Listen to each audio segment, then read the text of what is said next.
ညစာစားပြီးဒီနဲ့ကိုတယောက်စိတ်မရှိနိုင်တော့ပဲသူမရဲ့အခန်းထဲကိုပြေးဝင်သွားခဲ့ပါတယ်။သူမလက်ထဲမှာရှိနေတဲ့မှော်တန်လို့ထင်ရတဲ့အရာလေးကိုစစ်ဆေးဖို့ပါ။အဖုံးလေးကိုဖွင့်ကြည့်လိုက်တဲ့အခါမှာတော့ဒါဟာတကယ့်ကိုမှော်ကလောင်တန်တစ်ချောင်းဖြစ်နေတာကိုတွေ့လိုက်ရပါတယ်။မှော်ပုံမြင်စာအုပ်ထဲမှာပါတဲ့ထူးဆန်းတဲ့ပုံစံတွေဟာလည်းအလကားပါလာတာမဟုတ်ပဲဒီကလောင်တန်နဲ့ဆွဲရမယ့်မှော်အင်းကွက်တွေဆိုတာသူမသဘောပေါက်သွားပါတယ်။ကလောင်တန်ရဲ့အဖျားကခရစ်စတယ်တုံးလေးကမှော်မြင်ကြီးဖြစ်နေတာကြောင့်သူမကအဲ့ဒါကိုဖွင့်ပြီးကလောင်သွားနဲ့တိုးလိုက်ပါတယ်။မဆန်းသက်ဖေးမှာကိုကသူမရဲ့အမေကိုဘဲမှမသွားဘူးဒီတိုင်းလေးပဲစိုင်းကြည့်မှာပါလို့စိတ်ထဲကနေကြိုတင်တောင်းပန်ထားလိုက်ပါတယ်။တုံဆိုင်နဲ့ပဲသူမမှော်စာအုပ်ထဲကအင်းကွက်တွေကိုအစွန်းကိုအာယုံစိုက်ပြီးစတင်ရေးဆွဲပါတော့တယ်။ဒါပေမဲ့ပထမဆုံးအင်းကွက်ကိုအချောတက်လိုက်တဲ့အခါမှာတော့ဘာမှဖြစ်မလာပါဘူး။မှော်ပညာဆိုတာတကယ်တော့တလောက်မလွယ်ကူပါလား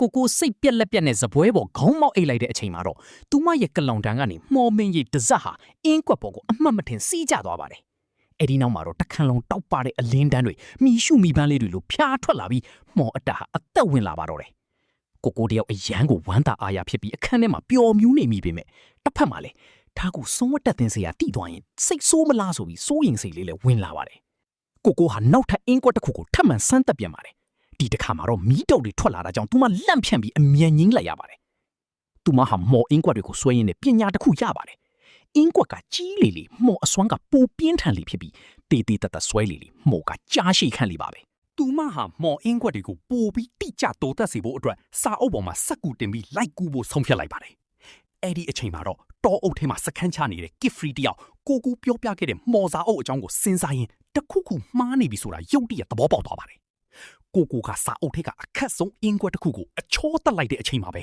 သူမရဲ့နောက်ွယ်ကအမောင်တူးထဲကနေ gift free ဟာရုတ်တရက်ပေါ်လာပြီးကိုဆွဲပွေကအင်းပင်ကိုအမြန်ဆုံးခုန်ထွက်လိုက်ပါတယ်။တပြိုင်နက်ထဲမှာပဲအဲ့ဒီအင်းကွက်ကနေပြင်းထန်လာတဲ့ပုတ်ကွဲမှုကြီးဖြစ်ပွားပါတော့တယ်။ gift free ကကိုပွေ့ချီပြီးကောင်းကင်ရံထဲကိုပြန်တက်သွားချိန်မှာဘာမို့ကိုဆွဲလိုက်တာလဲလို့မေးပါတယ်။ကိုကလည်းကြောက်လန့်တကြားနဲ့စာအုပ်ထဲကအတိုင်းလိုက်ကူးလိုက်တာပဲသိတယ်လို့ပြန်ဖြေပါတယ်။အောက်ကိုငုံကြည့်လိုက်တဲ့အခါမှာတော့ကိုရဲ့အမေဟာအိမ်ထဲကနေထွက်လာပြီးသမီးဖြစ်သူကိုလိုက်ရှာနေတာကိုမြင်လိုက်ရပါတယ်။ကိုကလမ်းអော်ပေမဲ့အဝေးကြီးဖြစ်နေတာကြောင့်အမေဖြစ်သူမကြားနိုင်ပါဘူး။ခဏချင်းမှာပဲအဲ့ဒီကျိန်စာမော်ဟာအမေဖြစ်သူရဲ့ခန္ဓာကိုယ်ကိုဝါမျိုးသွားပြီးခရစ်စတယ်တုံးကြီးဖြစ်ပြောင်းလဲပစ်လိုက်ပါတယ်။မိခင်ဖြစ်သူနဲ့အိမ်တအိမ်လုံးကြောက်တုံးနေဖြစ်ပြောင်းလဲသွားတာကိုမြင်လိုက်ရတဲ့ကိုဟာယူမတက်အော်ဟစ်ငိုယိုပြီးသူမအမေစီကိုတွားဖို့စူးစမ်းပါတော့တယ်။ gift free ကဒါဟာတားမြတ်ထားတဲ့မှောအတက်ဖြစ်မှန်းရိပ်မိသွားပါတယ်။ကိုက gift free ရဲ့လက်ထဲကနေယုံထွက်ပြီးသူမအမေစီကိုပြေးသွားပြီမဲ့ gift free ကသူမကိုအချိန်မီပြန်ဖမ်းထားနိုင်ခဲ့ပါတယ်။ gift free ကကိုရှင်းပြပါတယ်